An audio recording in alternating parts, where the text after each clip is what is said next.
啊！大爷，你是个什么东西，还敢拦我？告诉你，老子今天就是不给钱，怎么了？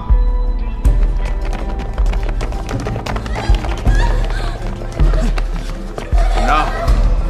就你们几个还想动手？来！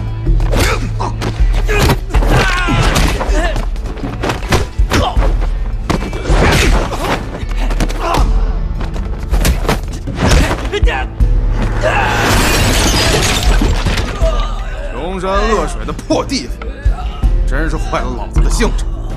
哼！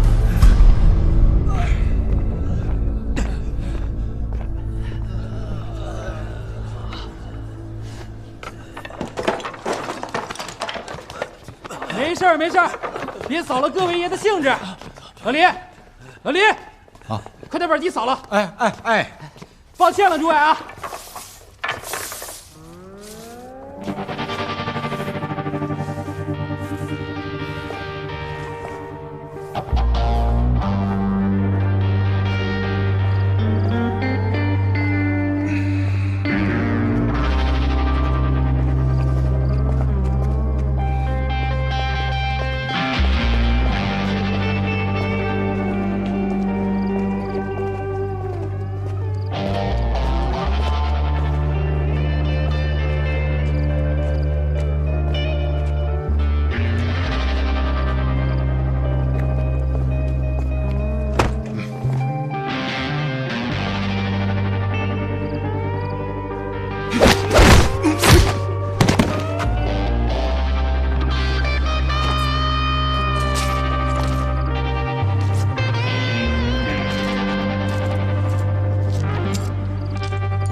43年了，功夫还没落下。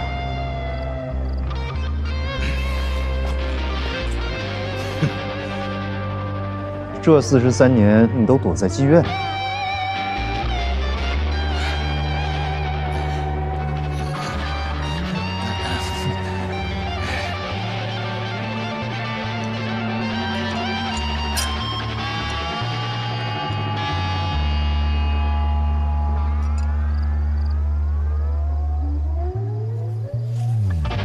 怎么说你也算是我的前辈，一起喝一杯。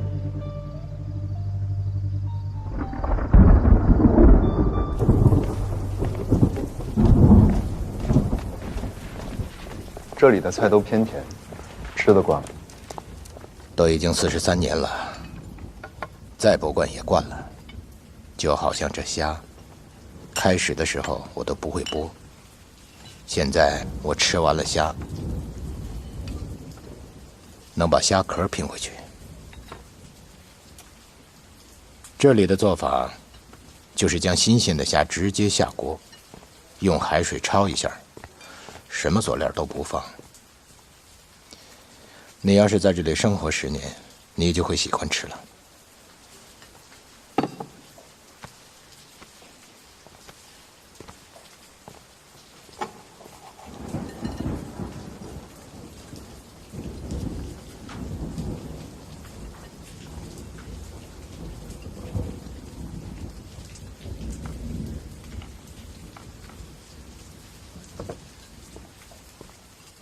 没错，43年前，我的确是御前带刀，来这里是给内衙办事，但我不是栾毅，我是栾毅的副手。栾毅是个什么样的人？他是头等侍卫，官职正3品，武功卓绝，对朝廷的忠臣。可谓是肝脑涂地，只是个性极为暴戾。同治7年，你们奉命来此追查禁坛密造，就是栾毅率队的吧？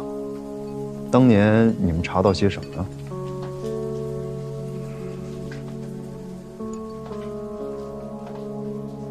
查到了，也没查到。43年过去了，该走的也都走了，该死的也都死了，没什么可隐瞒的。我可以全都告诉你。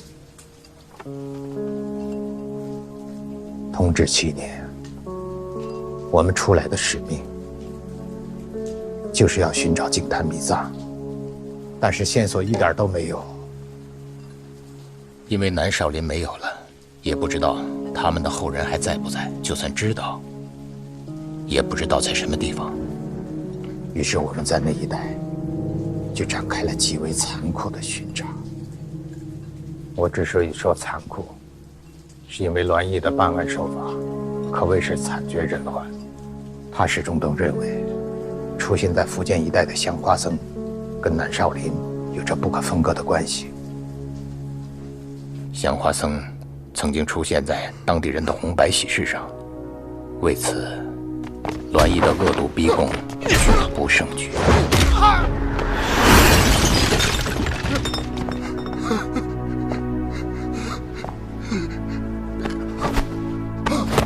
你一个做白事的，不知道香花僧，你再说一句不知道，我超度了你！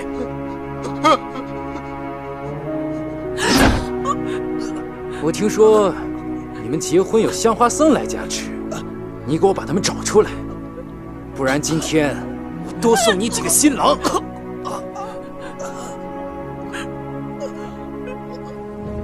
栾毅要找的香花僧叫无双宝。终于有一天，他追查到了无双宝的落脚处，在东边的浮屠寺，于是便率众杀去。然而，奇异的事情发生了。在我们一行人前往浮屠寺的途中，纷纷中了疟疾，在路上就死了几个人，剩余的，包括栾毅在内，都处于濒死之际。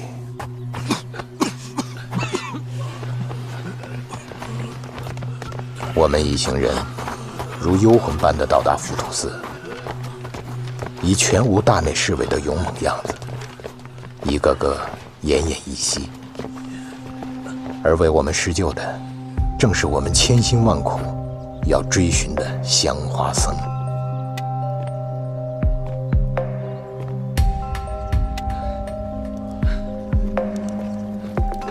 无双宝和浮屠寺的方丈留住了我们几个人的性命。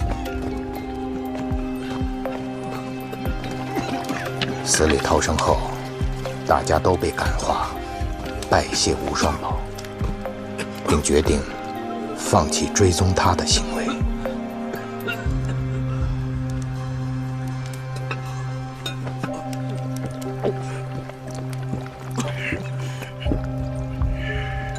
然而栾毅却是不允许。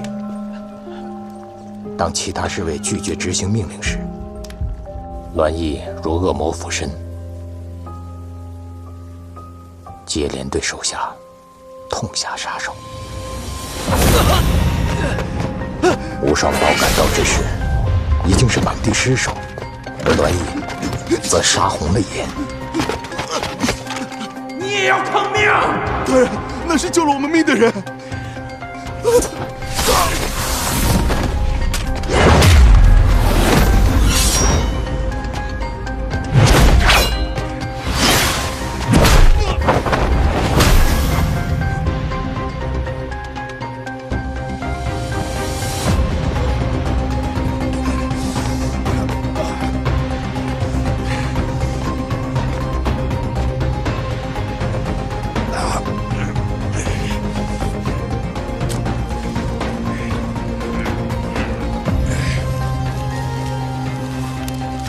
以此为限，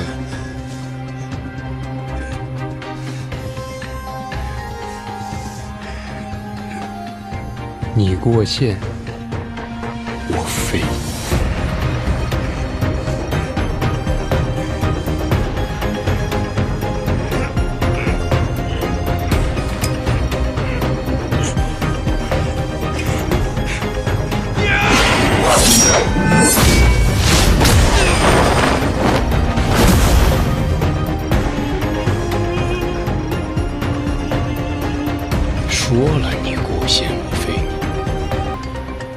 双宝出手将栾毅制服，我们一行人就只剩我和栾毅还活着。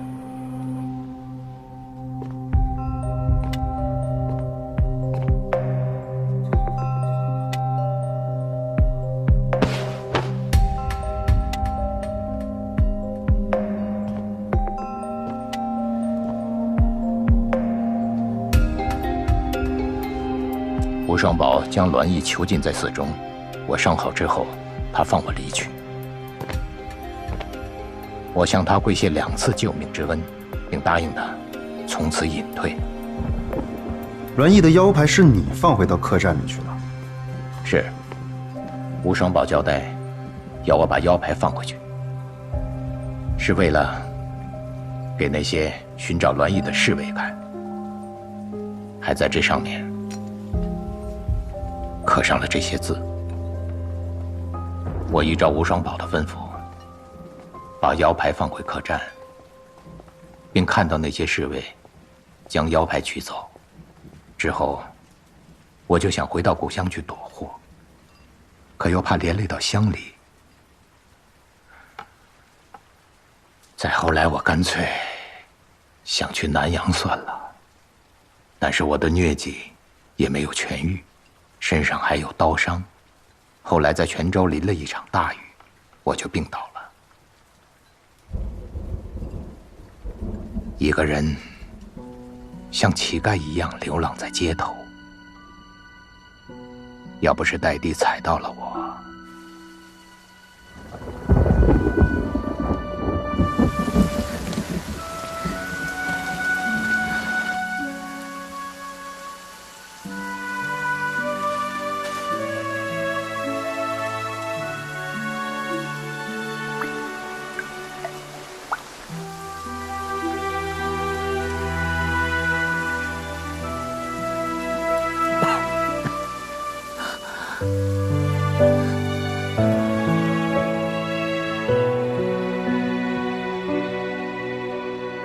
戴帝给了我1碗热粥叶，让我活了过来。从此以后，我就留在了青楼打杂。你后来还见过栾毅吗？栾毅被囚禁在浮屠寺3年，终于有一天他被佛光所感化，剃度皈依。剃度皈依？他的法号是不是渡恶？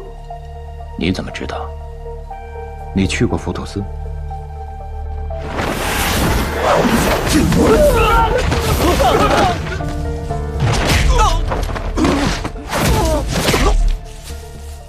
你想走便走，不想走就不要过这道线，过线就废你修为。我是去过浮屠寺，但我并不知道渡恶大师就是栾毅。吴双宝那个香花僧，是不是般若堂首座传人？吴双宝是南少林第3代般若堂首座，他肩负着守卫净坛密藏的使命。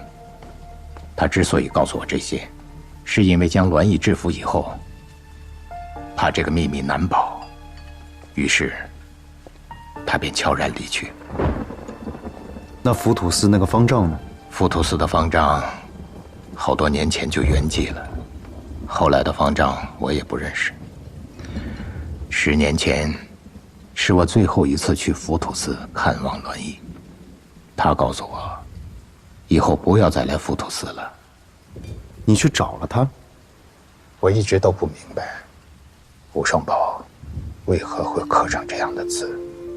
寺堂首座几代人之所以甘心一生颠沛流离守卫秘密，就是为了等待一个时机，将密藏交给真正能带领众生脱离苦难的人，而绝非为了自己的荣华富贵考虑。只有心有众生，才能解救众生。那你呢？你要做什么？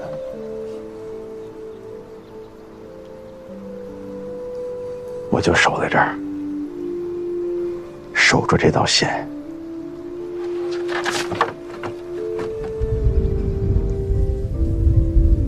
大人，个问题，我想问你。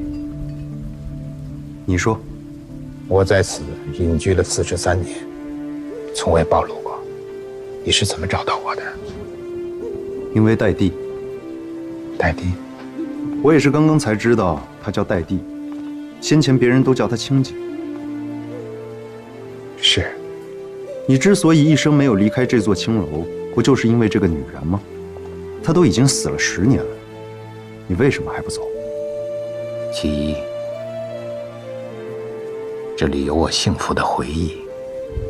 我的前半生是为朝廷效命，但我只知道效命，却不知道为何。我的后半世在青楼里度日，见到了浮世众生。后来我才知道，原来这世人想要的只不过是几分逍遥，片刻安宁。我跟戴帝在一起，能够喝一口酒，吃2口饭，这便是我的逍遥。未当梦是浮生事，未负浮生是梦中。何须更问浮生事？只此浮生是梦中。大人博学。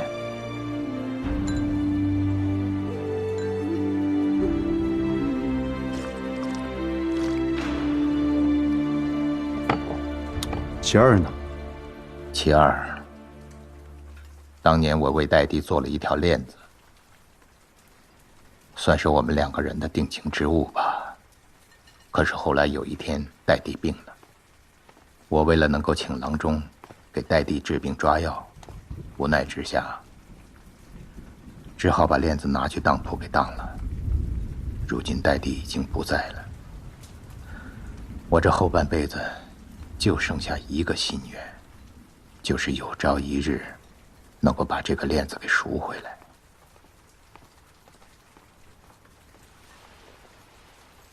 你先前问我为什么能找得到你，就是因为这条链子。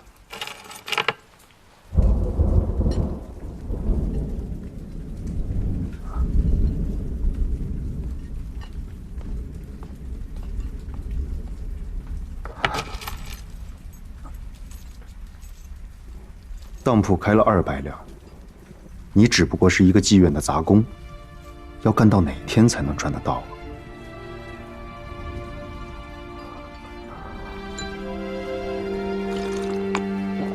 啊？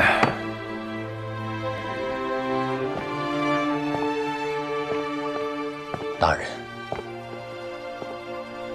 你为何要寻找净坛秘藏？朝廷需要。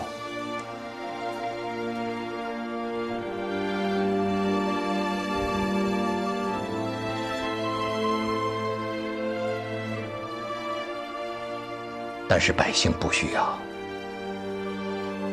净坛秘藏或许能够使现在的朝廷日子过得好一些，但绝不可能把朝廷变成百姓所需要的朝廷。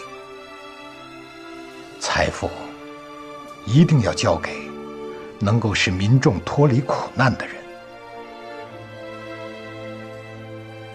我全当没听见你说这些大逆不道的话。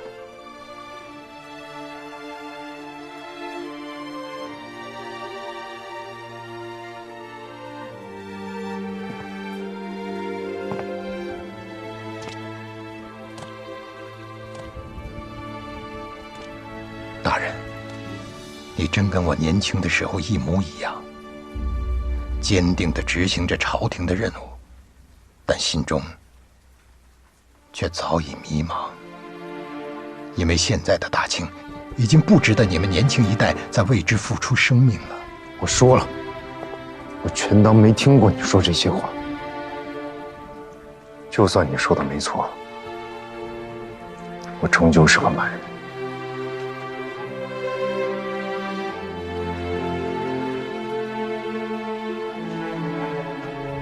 何舍里，何舍里是我的姓。我已经40多年没有提起过此事了。我是整黄旗，但无分贫富贵贱，众生皆将平等。他说的都是真的吧？你能听出来吧？句句属实。那算是白查了，这也没什么用。能有什么用呢？又绕回到浮屠寺去了。只不过我没想到，这渡恶就是栾毅。不管是栾毅还是渡恶，都没什么用了。栾毅会不会是无双宝的传人？无双宝就算感化他了，也不会将传承交给他。浮屠寺的那个少年方丈更不会是，他若是，就不会把传承给我，秘密给你。你没发现我们这一程追寻而来，都没跟波尔的传人接触过吗？43年前无双宝就销声匿迹了，他会去哪儿？40多年无影无踪，想必十有八九是东渡去了。他的传人在海外，在哪儿并不重要，重要的是43年前无双宝安然无恙，般若封印也完好无损。无双宝必有传人，传人必知道30年之约。查栾毅不是白查，至少我现在可以肯定，般若传人必会出现。哎，你们刚才说的那个什么浮生什么梦，什么意思啊？1000多年前，有一个文人问一位禅师：“未当梦是浮生事，未复浮生是梦中。”怎么说？人生在世，究竟浮生是一场梦，还是梦中有一场浮生？这位禅师回答这个文人：“何须更问浮生事？只此浮生是梦中。生来无痕，死去化尘，大千世界，这浮生不过就是一场梦。从生到死，只有一件事是相同的，就是无法摆脱迷惑，又何须在意这空而不实的人生中的事情？”对啊，那你为什么还那么在意？在意什么？在意这空虚无实的人生啊，在意无法让你摆脱迷惑的朝廷啊。你看栾毅，看看老黎，再看看你，现学现卖是吗？那你又何必如此在意呢？你们同盟会何止是空虚不实啊，根本就是个空，什么都没有。还有啊，今天晚上有，我什么都没说啊，我什么都没提，我没跟你聊革命，别跟我算次数。我今天跟你聊的这是白居易和鸟窠禅师对话的故事。你知道还问我啊？我是知道啊，但是你不知道啊。你要是真的知道的话，就不会那么在意了。我今天没跟你聊革命啊，穆青大人，你要讲道理的。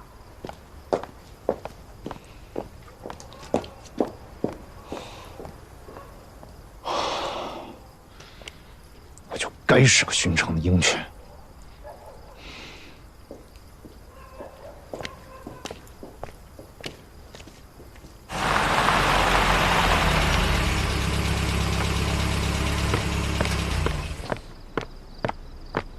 夫人，您请稍等，我现在就去通报。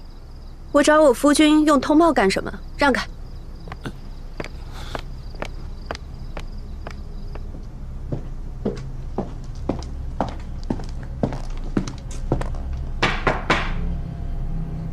谁啊？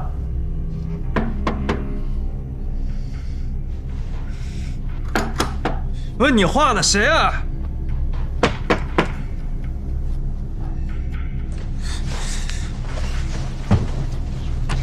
你怎么，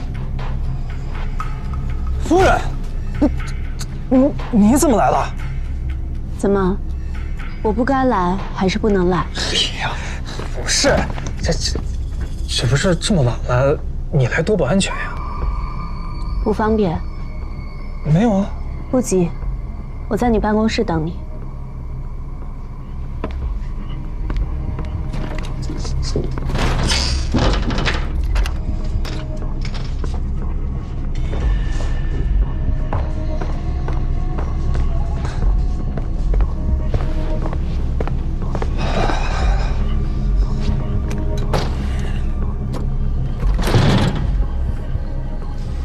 夫人，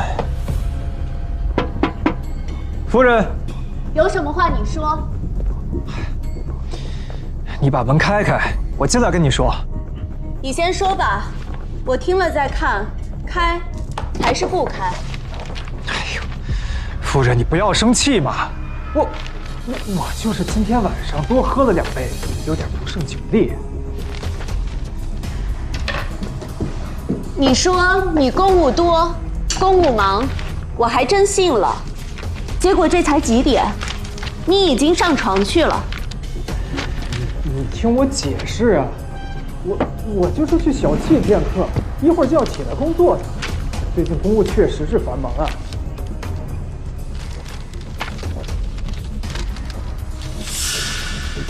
你说说你怎么繁忙了？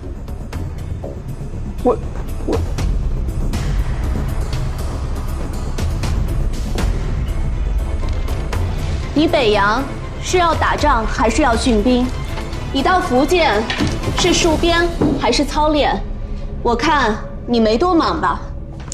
哎呀，这军中的事情，我不是你看到的那样，好多事我没法跟你说呀。夫人，别的将军是什么样我也知道，我之前也说过，你要纳妾，你要着小，我不会拦着你。但念在我是王爷女儿的份上，你不要打我爹的脸。你不用回家找我，但你也不要在军营里弄得人尽皆知。不要我来看你的时候，别人觉得我是个笑话。哪有的事儿啊？你肯定是想多了。我不和你争辩，我到你办公室等你，而不是闯进你屋去，就是给你给我都留下颜面。好了，我回去了，你忙完公务早点睡。哎呀，夫人，现在已经这么晚了，不如今天就留在军营吧。夫人，要不我今天跟你一起回去？哎呦，夫人，那你回去早点休息啊。我忙完这几天之后，我就回去多陪陪你。啊，坐，这路上慢点啊！你怎么找到我的？我在钟海潮的文件里看到了密报，他们在地方上有情报机构，把内务府住在这儿的消息送到了钟海潮那儿。我想你一定也在这儿，我就连夜找到了每天给客栈送菜的人，我跟着他们混进来的。你这样也太冒险了。有什么冒险的？就算被发现了，又能怎么样？母亲还敢抓我不成？钟海潮敢治我的罪？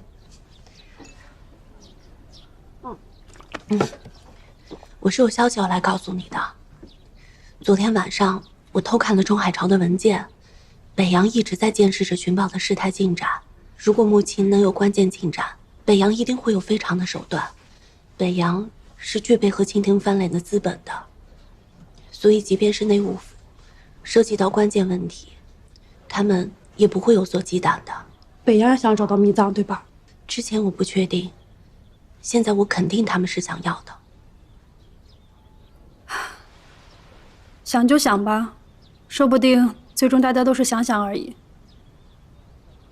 戒律院封印在卓不凡手中，达摩封印在王地宝那儿，现在般若传人全无下落。不过门三刀最近查到一些信息，他觉得般若传人很有可能会出现在这次聚会上。母亲的思想有变化吗？我觉得有。他现在处于一种非常矛盾的阶段，是极有可能有极大转变的。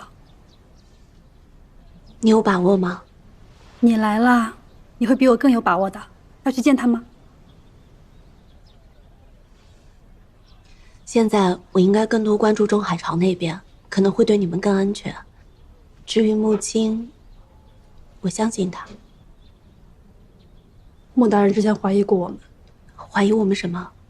他怀疑我跟你聊革命了。不过我掩盖过去了。我说我知道了你们俩的事儿。你这么说，倒是能瞒得过他。不过，我还是相信母亲。你觉得他会选择我们吗？你不觉得，其实他比我们都更早加入了革命吗？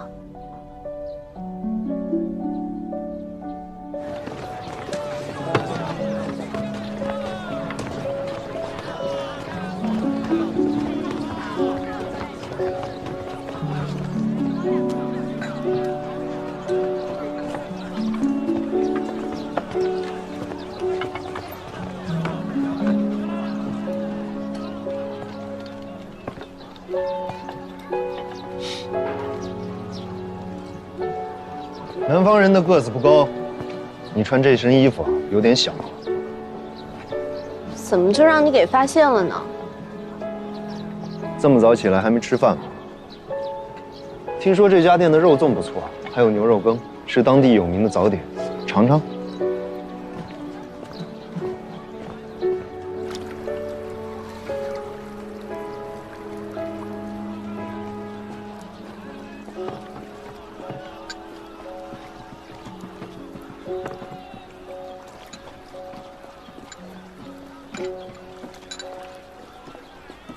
你是怎么发现我的？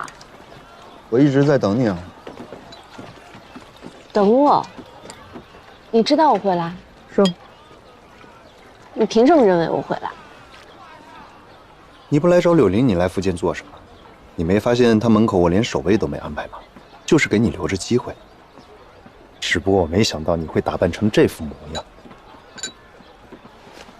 那你好好跟我说说，我到底是哪里暴露了？离开京城前，你我见面的那一次，我发现了你跟柳林的不正常。你走之后，我就闪了他。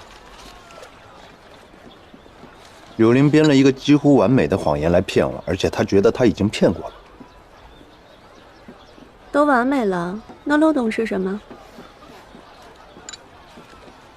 你和他认识不过寥寥数日，无论如何，你都不可能将你我之间过去的事情告诉他。能让你们在如此短的时间内建立信任的前提，唯有你们是同志。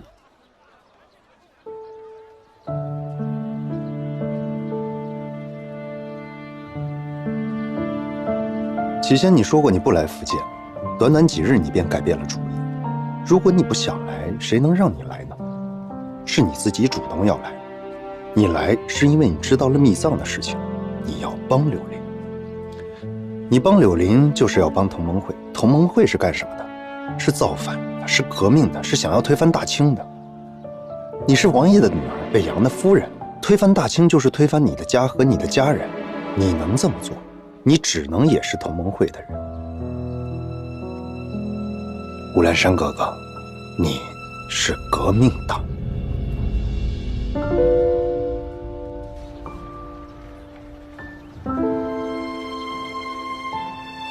穆青大人，你要把我抓起来吗？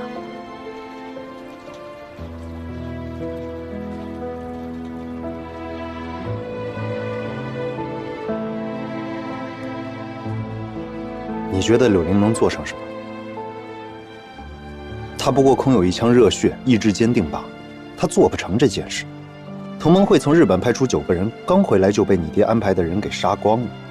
柳林只不过是原本陪同前来接头的一个保镖，他什么都不知道，连个同党都没有，孤身一人。对面是荣天岭的江湖剑客，北洋的枪，日本人的暗箭，还有我这么个朝廷鹰犬。哪一个他能赢过？哪一个他能对付？他有半分胜算。你是在劝我们放弃？除了放弃还能做什么？但凡他有一点成功的可能性，我都不拦着他去送死。如果他没有胜算，你也没有，谁都没有。你们没人知道菩提封印。是，他是知道，但那又怎么样呢？他拿得到卓不凡的戒律封印吗？拿得到王地宝的达摩封印吗？我都没把握能拿到，更何况还有一份根本不知道会不会出现的般若封印。我相信你能拿到。你觉得我拿到了，会交给你们吗？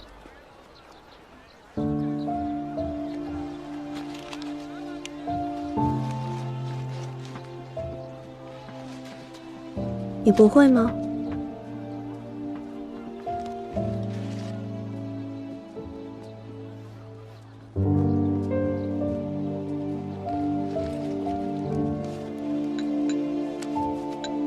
京城分别时，你对我说的话，我不想听你叫我哥哥。我当时没有回答你。现在我告诉你，乌兰山，我不想叫你哥哥。12年前我就不想，如今我也不想，以后我更不想。当初就是当初，没有如果没有。当年的变法失败了，如今回头去看，失败是必然的，没有人准备好了。先帝没有，康有为没有，梁启超没有，大家都只想着变法，没有想好变法之后该怎么办。梁启超说，他想要一个少年中国。是，先帝那时候就是个少年，可惜失败了。如今的你，只能还叫我哥哥。所以你还在为让你失败的王朝守护着什么呢？你是爱这个王朝吗？可除了伤痛，这个王朝又给过你什么？这个王朝给我什么或者不给我什么，我都生在这个王朝，这是我无法选择的。在这个王朝，你是格格，我是奴才，我永远要叫你格格，永远要对你行礼。所以我愿意去改变，为了你。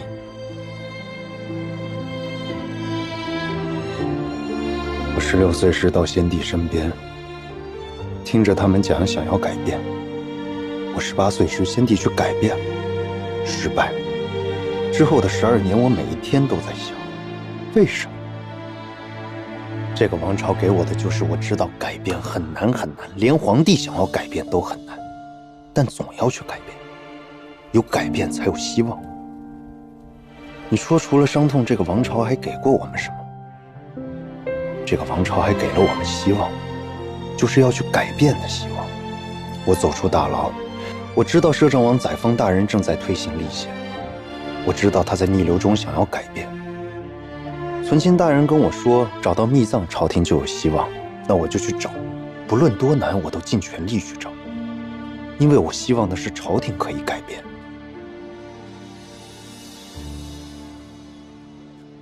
可是到了今天，我觉得希望渺茫。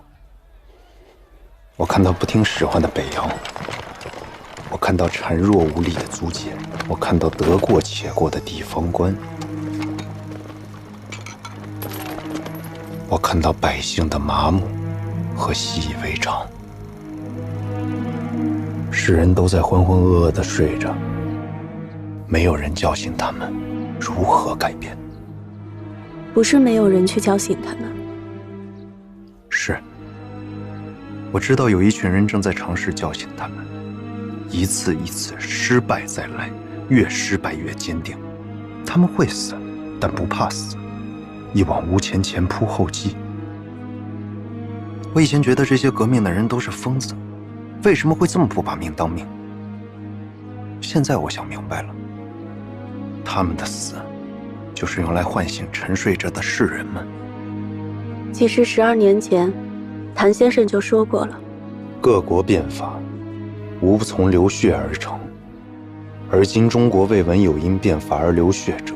此国之所以不昌，有之，请自嗣同始。我有许多同志被捕入狱时，一个个毫不畏惧。他们说，谭公是愿意以自己的生命去唤醒民众的真正革命者，他是所有理想主义者的偶像。母亲，你也是。他流血，你入狱，你早已经是革命者了。母亲，你是有信仰的人。12年前，你愿意跟随先帝去变法，那时信仰就已经种在你的心里了。我不知道什么是信仰。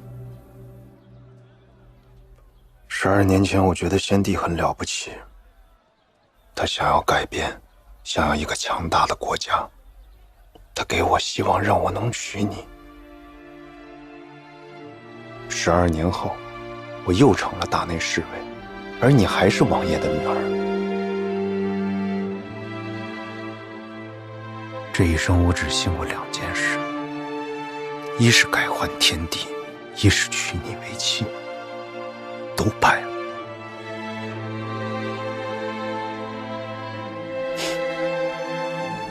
若教炎帝无离恨，不信人间有白头。我走出大牢时，就是一具行尸走肉。你已是他人之妻，我不能再娶；而改换天地，就是要打破你拥有的一切，我不能再做。抓到柳林，我不忍以刑罚对他；因为我知道他是想改换天地的人，我无法恨他。看到他虽孱弱，却在奋力抗击，我很钦佩。有一天我就在想，你过得好不好？你应该过得很好。你的父亲是齐秦王，权倾朝野；你的丈夫是北洋，手握兵权。无论谁去看，你都是鄙人幸福的女人。可我突然又想起12年前，先帝同意给我做天子媒时，那时你的笑容，那时你笑得开心的样子，我再也没有见过。北洋的丈夫是你爹给你选的，因为他需要北洋。可你喜欢吗？12年你们无儿无女，乌兰山，你根本就不喜欢他。不喜欢又无法改变，你还会喜欢王爷女儿这个身份吗？这个身份已经成了你不能自由的枷锁。不能选择，无法选择，你还会过得好吗？你不是守旧的女人，你留过洋，读过书，有思想。12年前你敢和我逾越禁忌，你敢反叛，所以乌兰山送柳玲去你府上，就是我在赌你是革命党。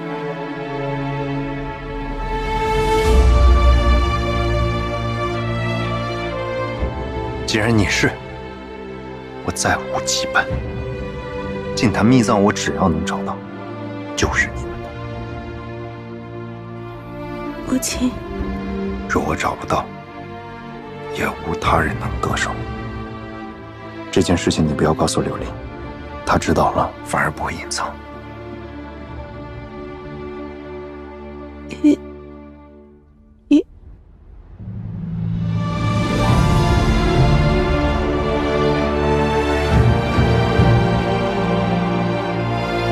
你要小心，我怎么能说这么无用的话？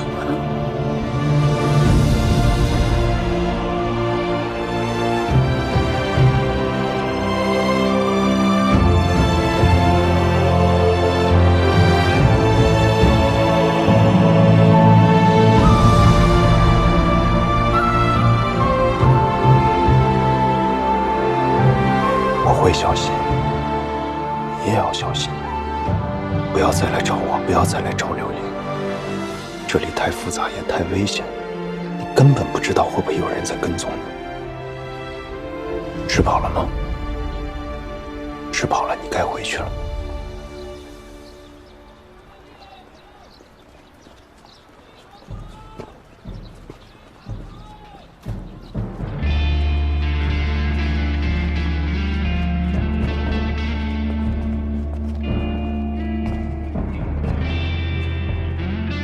母亲，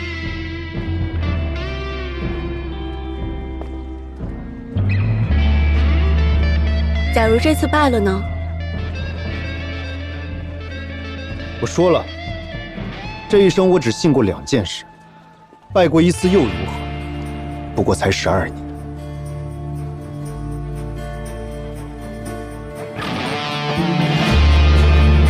乾隆年间的古币。乾隆年间那算不上古币，老板，你要想搞点能升值的，倒不如弄些咸丰年间的，当100、当200、当500、当1000，就那么囤着，180、80年后啊，兴许还能值点钱。我就要乾隆年间的，你去福州啊、厦门啊多转一转，多收一点回哎，来。说说，这是什么线索？你要是找得到，那就是关键线索；你要是找不到，那这个线索也就没用。乾隆年间的钱币可不少呢，要找什么样的，你总得跟我说一下吧。我要是知道，还要你干什么？要找，当然是找有问题的了。你这句话就很有问题，我哪知道什么是有问题的？你要是不知道什么有问题，那就是你的问题了。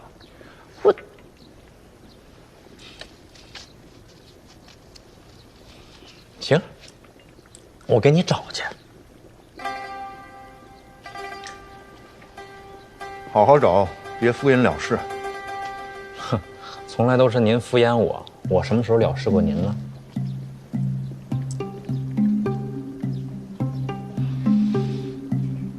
好，我去。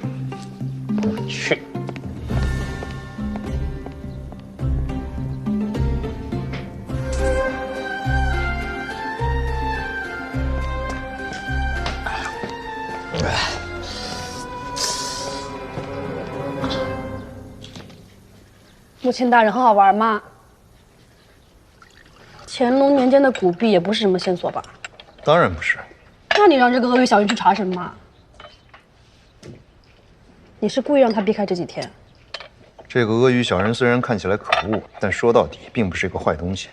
过不了几天就是30年之约，到时候免不了一番险恶。我不想让他掺和进来。你连我都骗不了，这家伙能信吗？他怎么可能错过让他发财的机会啊？这么贪婪狡猾，肯定偷摸回来。他若是足够狡猾，就应该明白30年之约那一天到底会有多危险。会很危险？不会吗？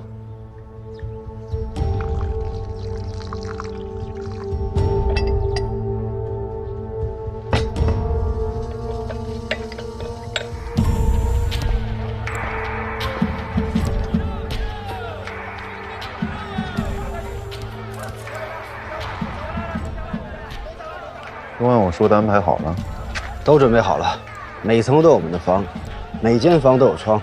王地宝和卓不凡来了之后，无论他们住哪间房，都在我们的包家等着。他们人也不少，我们包夹了他们，其实也等于他们包夹了我。是，大家混在一起，真动起手来，乱总好过有序。明白。让兄弟们好好歇歇吧，还有3天养精蓄锐，到了初6就图穷匕现了。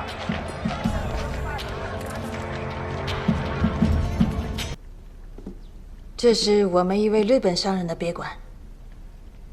哼，看来这位商人也十分的懂得侘寂之美，他很有品味。内务府这一次一共来了多少人？他们带的人不是很多，大概20人左右。他们全部都去啧泽居了。是的，门三刀他们要了10几间房。卓不凡应该还有10几个弟子吧？卓不凡他们还没有出现。王地宝有30多支枪，非常有可能他自己也会住进啧泽居。你挑选出几人，装成做生意的样子，也住进去。剩下的人分布在周围，监视每一个出入的人，连一只苍蝇都不能给我放过。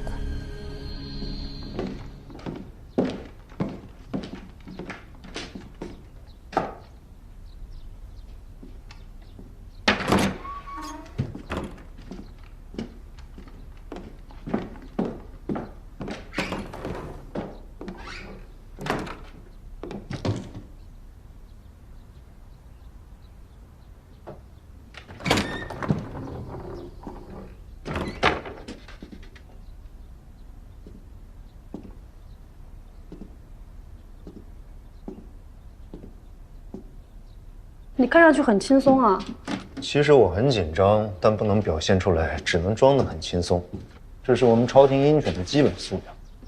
母亲大人，你不是寻常的鹰犬。是不是寻常的鹰犬，初6以后再说吧。若是我能得到全部封印，那我必不寻常；若是我得不到，那我只能是一个寻常侍卫。你要小心北洋。王地宝不是一个不讲信用的人。我说的是北洋。和他那几10条枪，我根本没放在眼里。我说的是北洋。你直接说中海潮不就完了吗？用得着这么费劲啊？你既然心里有数，我就不多说什么了。他要是想对付我，不用我二鹰的，可以直接来。所以我小心不小心又有什么用呢？我现在要去吃个饭，然后喝上一壶铁观音，美美的睡上一觉。我想休息一会儿。我没叫你啊。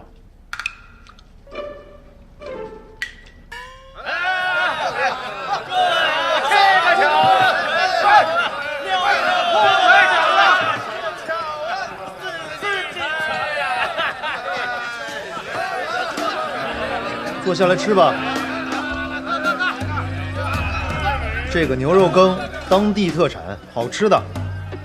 这个白萝卜饭也不错。哎，你要是不忌口的话，你就尝尝这个海蛎煎。你日本留洋回来的，你肯定吃得惯。喝酒吧。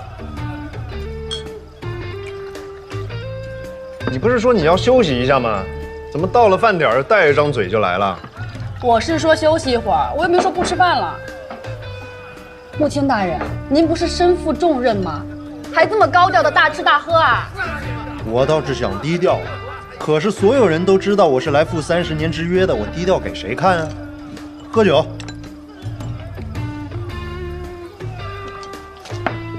哎呀，今日是我出狱以来最闲的一天了，这案子也没什么可查的，也没有什么人可审，除了等初6 30年之约，屁事儿没有，只剩吃饭喝酒了。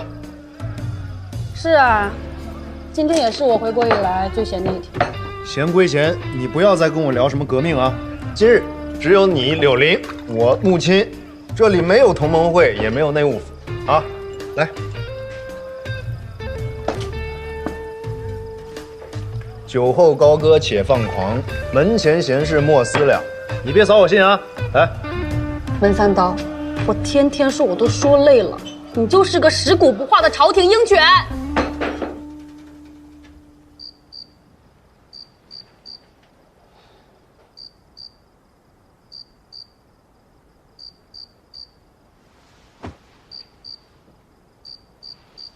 哎，他一个同盟会的，不叫我朝廷鹰犬，叫我什么呀？啊，接着喝吧，哈哈哈哈哈！啊，喝。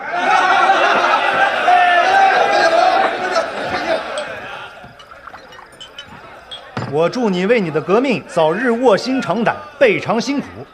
我祝你为你尽忠的王朝早日坍塌覆灭、溃败瓦解。我祝你早日为你的革命奉献一切。我祝你为你死守的朝廷快快在革命中了结。呸！你们一帮同盟会，自命不凡，什么玩意儿？呸！你们内务府啊，鱼中脑袋，食古不化。等着吧，你们什么都做不成的。等着吧，你们迟早被我们干了。你除了在这跟我逞口舌之外，你还能干什么？你厉害，你打8国联军去，你跟我穷恨什么？你臭不要脸！衣冠庭上，乱党！鹰犬！乱党！鹰犬！乱党！鹰犬！滔滔然，感受汹涌。东沧海，下步。起涌。西苍茫，黄沙密布。我跟你说，到了京城你提我，4、9城你平汤。你来分州报我名号，你不横着走，老子不姓丁。别放心，兄弟，有我在，顺天都给你敞开了窜。啥洗地界？你说你是干什么？想干啥干啥。只要你想，我死进城里，让你好好开个眼。这南方的酒没啥味儿，有机会我请你喝公众的水。要说是酒，还是得喝我们陕西的汾酒。那晋南秘藏。小事儿，囊中之物。分不分彼此？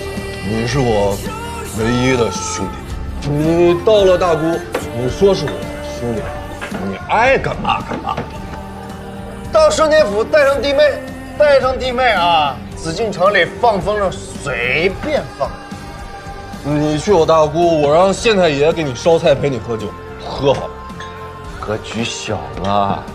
内务府总管，你知道吗？陪好你，要不是当今圣上年纪太小，高低喊出来陪你喝2杯。啊，圣上不行的，年纪太小要读书。怕什么？宣统自己，摄政王自己，连先帝，先帝，你走得太长了。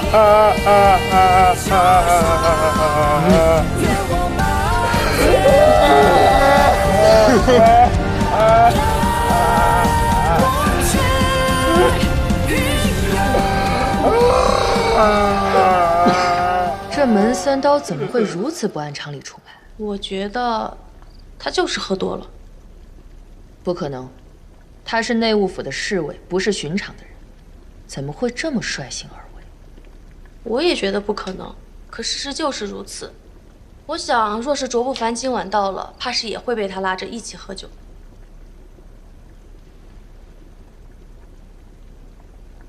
你这个时候从啧啧居出来，王地宝不会生疑吗？天亮之前，啧啧居不会有一个人清醒，根本没有人会发现我出来了。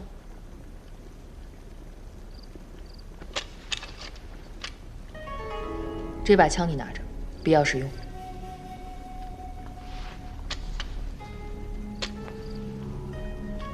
另外，钟海潮也到了附近，是调来的，这肯定是齐亲王的安排。所以，卓不凡背后等于还有一支强援。跟随王地宝的是43系山西的部队，我了解过一些，他们是不可能听其他地方驻军长官的调遣的。他只有30多人，真动起手来，敌得过地方驻军吗？门三刀和王地宝合作，北洋再嚣张，能直接去打内务府吗？山高皇帝远，这里又不是京城，发生什么事都有可能。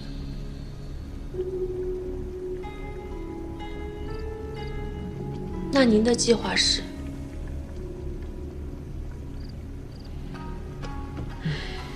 坦率地说，我此时还没有计划，因为我并不能确定剩下的般若传人究竟会不会出现。就算出现了，又能怎么样呢？王地宝根本没有打磨封印，封印还是凑不齐。是，这也是唯一让我放心的事情。到最后，谁都得不到。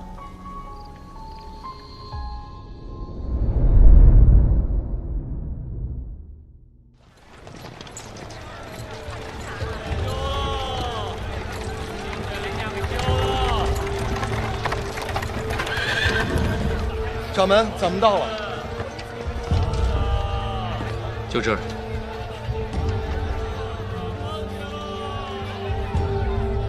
走吧。走了，走了。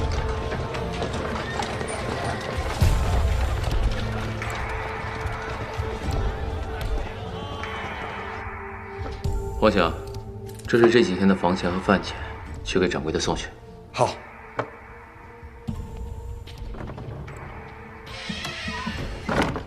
大师兄，哎，你上次放我侄子还没花完呢，我这2天出去打探情况，钱够。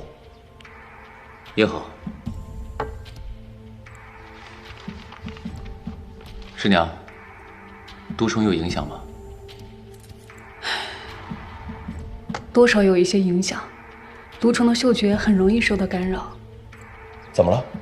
你没闻到吗？从大厅到客房飘着浓浓的酒味儿。还真是啊。这个门三刀比我们提前先到，他十有8九会猜到我们会用毒虫布防，所以他把整个地方弄得到处都是酒味儿。这个人还真是算无遗漏啊！这个小人。哎，不凡，你们先歇着，我去四周看看。咱们才刚到，你不多休息会儿吗？哎，休息什么呀？总要到处看看嘛，看看有没有埋伏。内务府的王地宝带的兵。也好。那要不要叫师兄弟跟着你啊？不用，我自己可以。你看，说了，比你们要方便一点啊。你们歇着，那我就告辞了，师娘。多加小心。放心吧。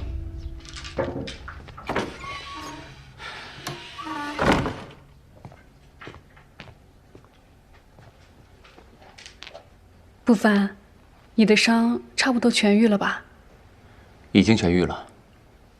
还好这些天我们走得并不快，每天晚上也住的都是客栈，你也一直休养调整着，不然我一直担心呢。放心吧，我已经好了。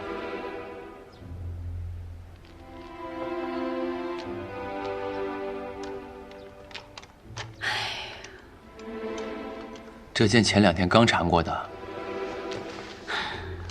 这么重要的日子，我说给你换一把吧，你偏不让。好歹我给你缠一下吧。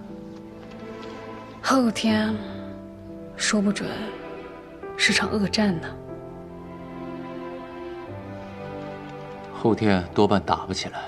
也是，就算是般若传人到了，也未必能打起来。都这个时候了，不管是谁，想的都是如何获取最大的利益，而不是拼命。没错，这净坛秘藏这么大，你让我一点，我让你一点，皆大欢喜，岂不是更好？奴才今日刚住进啧啧居，就即刻找个理由跑了出来，向将军汇报。汇报什么呀？就汇报你们住进去了。这种事儿犯得着跟我汇报吗？小人，不，奴才是时刻向将军告知荣天岭的动向啊。来得正好。我有3件事想要问问你。30年之约，周不凡有几分把握可以拿到封印？从当前的局势来看，内务府的侍卫在荣天岭面前并不占优啊。虽然门三刀是个高手，但卓不凡前2次和他的交锋都能从容压制。卓不凡如果尽力，门三刀毫无机会。这个卓不凡真这么厉害？有一说一，他的剑法确实是登峰造极。继续。是。王地保这个人啊，实在是能死缠烂打，但是他的实力终归不行。他手里有枪，不过他的枪是北洋的枪，原本还能有些威胁，但是将军您来了，他能不听您的吗？他的枪是北洋43协的，既然我到了福建，自然是要听我的。那是，那这个王地保就啥也不是，还有波日本人，这些根本没什么鸟用，不可能撼动卓不凡的。那卓不凡岂不是稳操胜券了？只要封印全部出现，卓不凡应该有本事全部拿下，但不会轻松，必会是一场恶战。会不会有意外？意外？您是说那个一直没出现的波尔传人吗？这个确实不好说，确实谁都没见过波尔。我说的意外是，卓不凡会不会有其他的选择？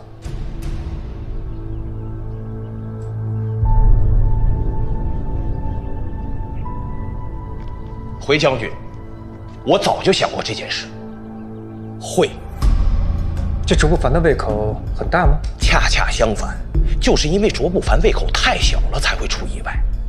将军，净坛秘藏，对于您来说是一笔重要的财富吧？当然。可卓不凡不是啊，他在乎的是秘藏里的武学典籍。齐亲王当初直接就答应给他了。齐亲王根本瞧不上这些秘籍。将军，您能瞧得上那些秘籍吗？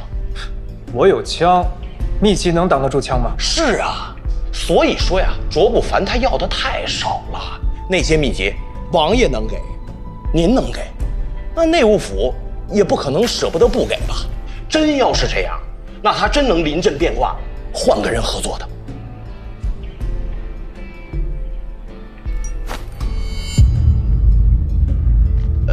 将军，您希望我做些什么？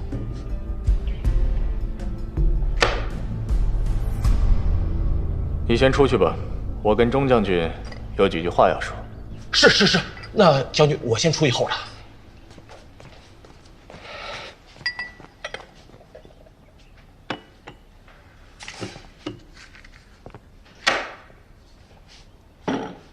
局势很明显。这卓不凡多半是靠不住了。你说，齐亲王居然把这么重要的一步棋压在这么一个江湖小人物的身上，哼，真不知道该说他老人家是有魄力呢，还是太大意了。齐亲王一开始选择卓不凡和荣天鼎是很有把握的，只是发生了意外。谁也没有想到内务府会将一个关押了12年的死囚给放了出来，谁又能想到一个天津大国的小捕快会如此的死缠烂打？若不是这2人的话，那卓不凡可能已经得到秘藏了。凡事皆有意外，若是不能把这些意外计算在其中，那怎么还能谈得上叫做计谋呢？钟将军怎么会觉得齐亲王这样做没问题呢？对，你这是女婿不喜欢听别人说你老丈人的不好，是吗？我是一个客观的人，不会因为情感而做出错误的选择。就像我永远都清楚，我的第一个身份是本营的将军。第二个身份是齐亲王的女婿。我刚刚说，一开始齐亲王很有把握，但那只是开始。如果能够计算出后面发生意外，那他就不该这么开始。那依你看，该怎么开始呢？让我去，把这件事情交给北洋，才是最稳妥的。你岳父可能不希望你参与其中吧？不是不想，而是他不敢。北洋同意支持齐亲王，是想要借齐亲王的手政变，然后控制政变后的内阁。而如今齐亲王的做法已经彰显出他想要在政变后反过来控制北洋的企图。你不信任你的岳父，看起来你的岳父也不信任你呀。北洋不是也不信我吗？谢先生在京城又来到了福建，想必就是想要看我到底是不是北洋的人。哎，众将军，我早就说过，将军你是咱们北洋的栋梁。在京城的时候，我已经让于焕杰效命于我，不再向齐亲王汇报。如今荣天岭的一举动皆在我的掌握之中。只要卓不凡拿到封印，那封印就是我们的；如果卓不凡拿不到，落到了王地宝手上，那等于还是我们的；如果落到了门三刀手上，那就是他的死期。这30年制约可以没有硬价，但如果有的话，就必须是我们北洋的。钟将军，北洋能有你，真是幸事啊！既然这里有你在此坐镇，我也就能放心的回去了。谢先生过誉了，大是大非，我还是看得清的。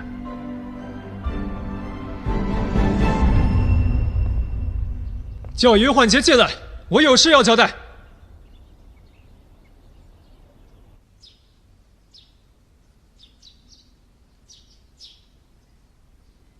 大人，卓不凡和荣天岭的人到了。今天都初4了，卓不凡到了是有多稀奇啊？就为了这事儿你就把我吵醒了？滚滚，老子要睡觉。大人，那我们今天做什么呀？你昨晚没喝多吗？喝多了。头疼不？有点。那就赶紧滚回去睡觉，今天没事儿。那兄弟们呢？睡觉、吃饭、干什么都行，今天放假。哦。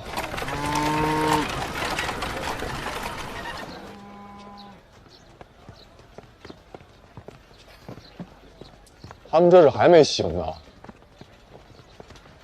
你们昨天晚上喝的也太多了，不过能睡到现在也真的是很厉害。穆青大人真是豁达，马上30年之约了，还能放得下？我觉得他做的很对啊，反正之后马上就有一个结果了，之前没有什么事儿，倒不如好好放松一下。这肉粽真好吃。你喜欢就好。佳洛，等事情结束了，我们就能回大姑了吧？喂，也不着急，反正我们已经在这儿待了好几天了。你想去什么地方，我陪你。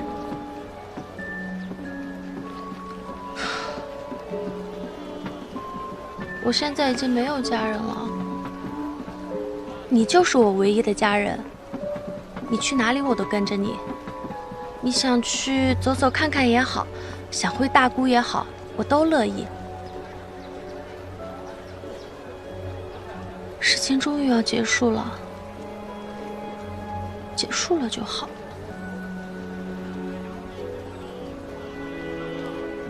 还没结束呢。卓不凡、于焕杰并未伏法，密葬也不容落入他人之手。等这些事情做完了，才是真正的结束。而且，我也得给你死去的家人一个交代。我什么都不想要了，我就想和你在一起，平平淡淡的。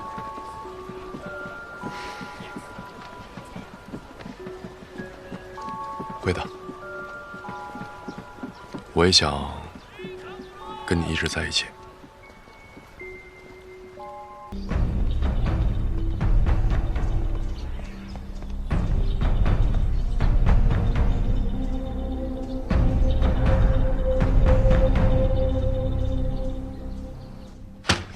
这福建遍地都是铁观音，你送我一包铁观音，说实话我也没有什么好惊喜的。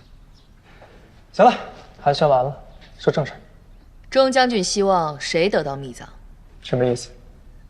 我知道，卓不凡在为齐亲王卖命，钟将军是不是希望他能够得到密藏？你都说了他为我岳父做事儿，我还能希望他失败吗？他成功了，钟将军有什么好处吗？他失败了，对我又有什么好处呢？钟将军，开诚布公，我和你分享一个秘密：齐亲王和我们之间是有协议的。他发动政变，而我们日方则会在他政变成功以后，帮助他确立和巩固领袖的地位。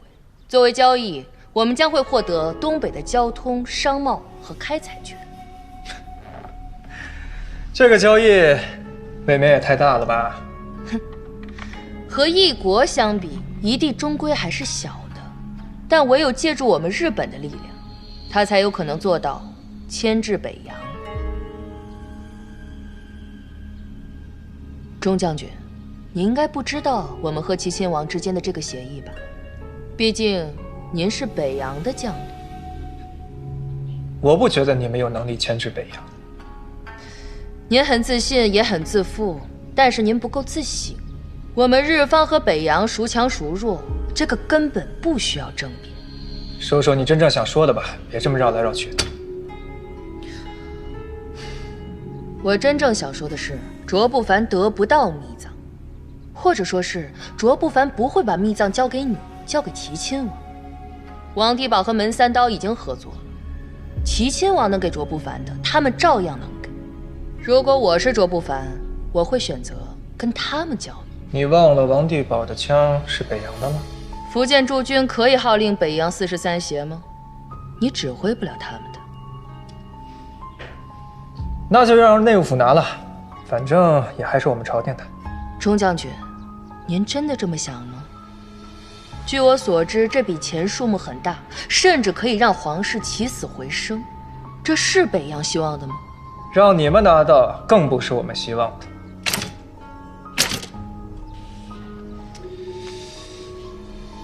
刚才你说你们希望渺茫，其实不然。青衣信封阁下，只要我在这儿，你大可以放心，你们是绝无可能，毫无希望。钟将军，我调查过你的资料，我很清楚，你是极度聪明的人，所以权宜之间，相信你是推演过的。不如我说一说，看看是否和你想的一样。哇，这肉夹包吃的好过瘾。是啊，刚刚那家姜母鸭也不错，不过那个土笋冻啊，我是有点吃不惯。入乡随俗嘛，当地的名菜总得试试。穆青大人说的是。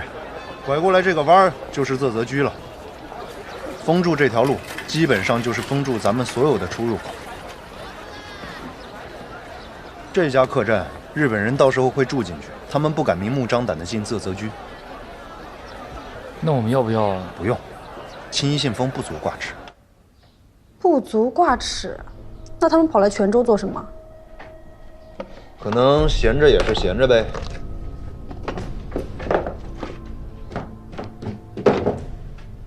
你会这么觉得？你是不是酒还没醒？青衣信封最希望的就是谁都得不到密藏。我得到了，朝廷有好处；北洋得到了，朝廷虽然不太好管，但也不能说是坏处。你们得到，反正你们也得不到。啊，就算被你们得到了，那好处也不是日本人的呀。所以搅和才是青衣信封的终极目标。这40多天来，他不一直在搅和着吗？你不会是怕了吧？他的情报能力啊，倒是让我有一些害怕。不管我做什么，王地宝做什么，卓不凡做什么，他好像都能第一时间最快的知道。你们内衙有人通风报信？应该不会，不过他跟踪我的次数好像不少。荣天岭呢？按理说，荣天岭都是灵溪的人，而且都是门徒，不太会出叛徒。但是他们过得实在是太苦了，有个把人变节也在情理之中。王地宝肯定不会，就他自己。他那个女人有问题。啊？长得挺漂亮，看着也不穷，可为什么案发之后一直跟着王地保啊？王地保是长得好看还是有权有钱啊？瞎的人肯定有，但这么瞎就说不过去了。昨天晚上喝酒，他又没喝多少，然后人就不见了。他要是真那么爱王地保，能不管不顾的让他猛喝，自己上楼睡觉？反正换我，我是不太相信。那你不告诉王地保啊？我无凭无据了，告诉王地保，他也不听不信呀。他就是一个杠头，随他去吧。就算那女的是青衣信封派来的，他又能做什么呢？他收集那么多情报干什么？我想来想去，最麻烦的就是他想到了我想的办法。你什么办法？和钟海潮做交易。钟海潮？什么交易啊？你这个脑子搞革命，我是真不放心啊。不是，什么意思啊？青衣信封是日本人，你自己都说了，日本人希望谁都找不到宝藏。钟海潮是北洋将军，还是王爷女婿，那他肯定是希望找到宝藏的。双方利益都不在一个目标上，怎么交易？你也说了，钟海潮是北洋的将军，又是王爷的女婿，那有什么不同？当然不同。齐亲王政变需要北洋的支持，北洋支持的前提是需要利益，而这个利益是目前国库空虚的王爷给不出来的。给不出来，他就只能给权力，权力不能更多的掌握在齐亲王的手上，那他政变就没有价值。齐亲王想要保住价值，就得去寻找禁坛密藏，密藏就是利益，齐亲王要用这个利益买回他的权利。所以啊，禁坛密藏这张牌，在齐亲王手里和在北洋手里会是完全不同的两个结果。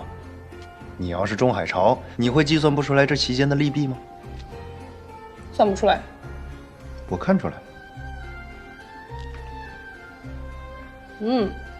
这个甜的。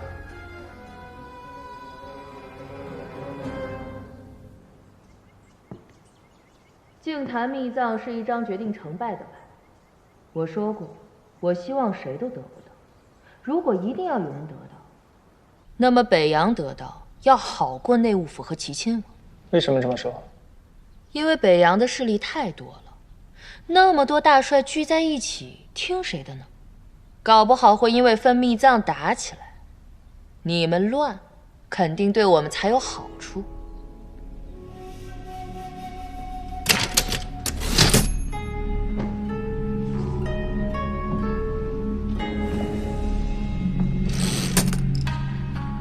您不说话，那就说明我说的您听进去了。在这种情况下，钟将军可以选择跟我合作。这都只是你的推断，你怎么就确定青衣信封会去找钟海潮谈合作？我王地保、卓不凡都已经到泉州了，青衣信封能不到吗？连他最合适的住所我都给他已经挑好了，就是街头那家客栈。但是他和他的人到现在还没有住进去，因为他知道自己实力不济，住进去了顶多也就是监视，根本插不进手来。所以他必须和钟海潮达成交易，要不然他根本不能对我们有所动作。要是我猜的不错，最晚明天晚上他和他的人就会进到那家客栈，那就说明他和钟海潮全都已经谈妥了。谈妥什么？谈妥怎么对付我们呀？先让我们搞30年之约，等封印凑齐以后再把我们一锅端了。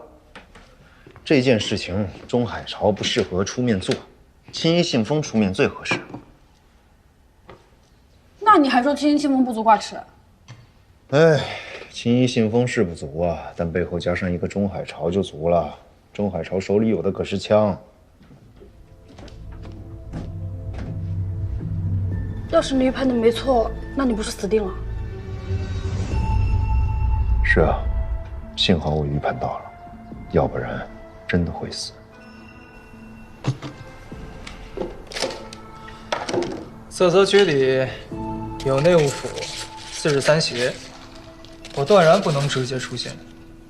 我能做到的，就是保证没有人会管你、影响你。初6那日，般若传人如期现身，你可以直接将其拿下，然后杀了门三刀、王地保和卓不凡。我也会遵照我的约定，将其中2份封印交给钟将军。我们日方保管另外2份。好，宝藏谁也不拿，但掌握在你我手中。日后我们可以再谈新的合作。钟将军，跟我们日方结为盟友，对您肯定是有好处的。那我也希望你们可以信守承诺，在未来，我可以随时从你们的情报网中获取我需要的信息。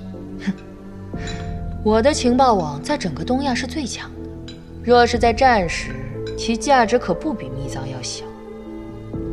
这次交易，钟将军您才是最大的受益者。既然是交易，就是彼此都能接受的条件，谈不上谁占便宜谁吃亏。如果波尔传人没有如期现身，你会怎么做？我不会在一件事情上耗费太多的时间和精力。如果般若传人没有出现，那么最简单的方式就是把他们全部歼灭，不留后患。钟将军也是这么想的吧？